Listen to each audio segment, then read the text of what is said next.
Breakfast বা school অফিসে টিফিনের জন্য দারুণ স্বাদের কোনো রেসিপি বানাতে মন চাইলে ফুলকপি দিয়ে এই রেসিপিটা বানাতে পারেন।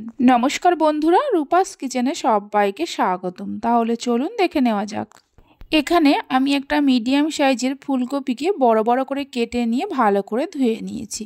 এবার একটা গ্রেটারের সাহায্যে ফুলকপিটাকে গ্রেট করে নেব।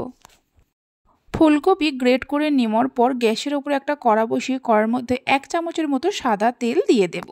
তেলের মধ্যে 1/2 চামচ গোটা জিরে দিয়ে 5-6 সেকেন্ডের মতো ভেজে নেব।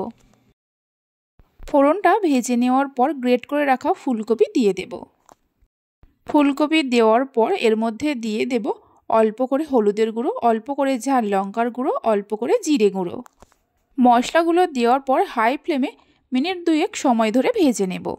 হাই ফ্লেমে 2 মিনিট ভেজে নেওয়ার পর গ্যাসের ফ্লেমটা একদম লোতে করে ঢাকা দিয়ে রান্না করে নেব আরও মিনিট 2 সময়ের জন্য। 2 মিনিট পর ঢাকা খুলে নাড়াচাড়া করে নেব। আর এই সময় ফুলকপিগুলো সেদ্ধ হয়ে গেছে। একটু নাড়াচাড়া করে নেওয়ার পর এর মধ্যে দিয়ে দেব 1/2 চামচ চিনি, 1 চামচ বেসন, স্বাদ মতো নুন, একটা কাঁচা লঙ্কাকে কুচিয়ে নিয়ে দিয়ে দেব, সামান্য গরম মশলা গুঁড়ো দেব, অল্প করে ধনেপাতা কুচি দিয়ে দেব।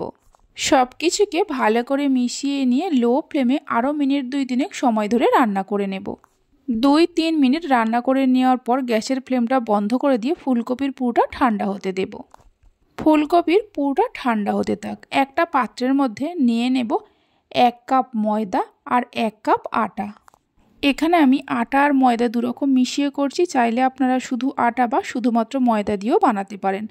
1/2 চামচ চিনি দিয়ে দেব, সামান্য নুন দিয়ে দেব, 2 চামচের মতো সাদা তেল দিয়ে দেব।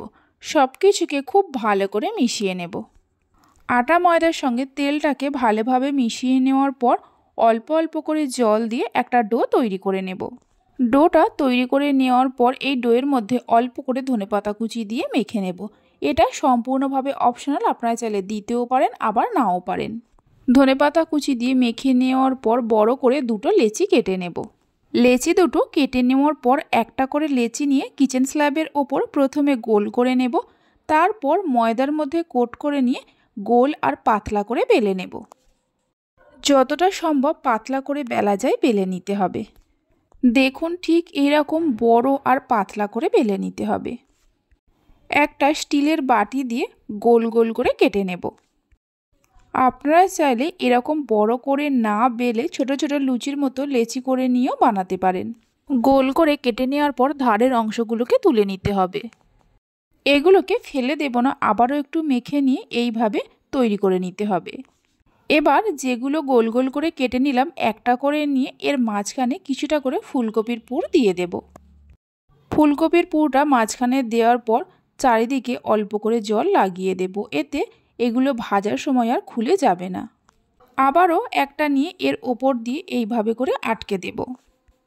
আটকে দেওয়ার পর একটা কাঁটা চামচ দিয়ে একটু ডিজাইন করে নেব, তবে এটা আপনারা চাইলে নাও করতে পারেন।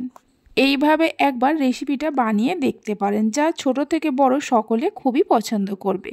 আর বাড়িতে বানালে খেয়ে আপনাদের কেমন লাগলো অবশ্যই আমাকে কমেন্ট করে জানাবেন। এইভাবে করে কয়েকটাকে তৈরি করে নেওয়ার পর ভেজে নেব। প্যানের মধ্যে কিছুটা পরিমাণ সাদা তেল দিয়ে দেব। তেল গরম হলে তেলের মধ্যে অল্প অল্প করে দিয়ে ভেজে নেব। এখানে আমি একসঙ্গে 3টে করে ভেজে নিচ্ছি, আপনারা নিজেদের সুবিধা মতো একটা বা দুটো করেও ভেজে নিতে পারেন। মিডিয়াম ফ্লেমে উল্টে পাল্টে গোল্ডেন ব্রাউন করে ভেজে নিতে হবে। রেসিপি ভালো লেগে থাকলে অবশ্যই একটা লাইক করবেন, বন্ধুদের সঙ্গে শেয়ার করবেন। ভালো লাগলে চ্যানেলটি সাবস্ক্রাইব করে পাশে থাকা বেল আইকনটি প্রেস করবেন নতুন রেসিপির আপডেট পাওয়ার জন্য। দুটো সাইড উল্টে পাল্টে গোল্ডেন ব্রাউন করে ভেজে নেওয়া হয়ে গেছে। একটা প্লেটের মধ্যে তুলে নিয়ে রেখে দেব। বাকি যেগুলো আছে এইভাবে ভেজে নিতে হবে। সবগুলোকে ভেজে নেওয়ার পর আপনাদের দেখাচ্ছি। এগুলো শুধু শুধুই খাওয়া হয়ে যায়, এর সঙ্গে আর অন্য কিছুর প্রয়োজন পড়ে না। সবগুলোকে ভেজে নেওয়ার পর একটাকে আমি ভেঙে নিয়েও দেখিয়ে দিচ্ছি, দেখুন কত সুন্দর হয়েছে। তাহলে চলুন ভিডিওটা আমি এখানেই শেষ করছি। আপনারা সবাই ভালো থাকবেন, সুস্থ থাকবেন। ধন্যবাদ।